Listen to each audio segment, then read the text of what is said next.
रमेश एक छोटे से गांव का किसान था जो अपनी मेहनत और ईमानदारी के लिए जाना जाता था। उसका जीवन खेतों और परिवार के बीच बटा हुआ था। रमेश के पास जमीन का एक छोटा टुकड़ा था जिससे वो अपने परिवार का पेट भरता था।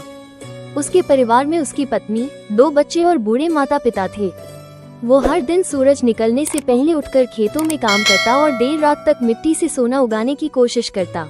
हालांकि कुछ सालों से गांव में बारिश का अभाव था। सूखा पड़ने से उसकी फसलें लगातार बर्बाद हो रही थीं। जब भी वह खेत में बीज डालता, उम्मीद करता कि इस बार बारिश होगी, पर मौसम उसका साथ नहीं देता। कर्ज लेकर खरीदे गए बीज और खाद भी बर्बाद हो जाते। रमेश की आर्थिक हालत दिनों दिन बिगड़ने लगी। गांव में बहुत से किसान कर्ज के बोझ तले दब चुके थे। कुछ ने तो अपनी जमीनें भी बेच दी थी, लेकिन रमेश को अपनी जमीन से खास लगाव था। उसने ठान लिया कि चाहे जो हो जाए, वो अपने खेतों को नहीं छोड़ेगा। कर्ज के बढ़ते दबाव के बावजूद उसने मेहनत करना नहीं छोड़ा। एक दिन गांव में सरकारी अफसर आए और उन्होंने किसानों के लिए नई योजनाओं और सब्सिडी की बात की। रमेश ने सुना कि सरकार जल संरक्षण के लिए मदद कर रही है। उसने तुरंत एक योजना बनाई और गांव के तालाब के पास अपने खेत में एक छोटी सी पानी की टंकी बनाने का निश्चय किया। गांव वालों ने उसका मजाक उड़ाया, लेकिन रमेश अपने विचार पर अडिग रहा। उसने अपनी बचत और थोड़ी सी उधारी लेकर एक छोटा पानी का संग्रहण टैंक बनाया ताकि बारिश के पानी को जमा कर सके। कुछ महीनों बाद जब बारिश आई तो रमेश ने अपने टैंक में पानी जमा कर लिया। इस पानी से उसने अपनी फसल को सिंचित किया और सूखे के बावजूद अच्छी पैदावार हासिल की।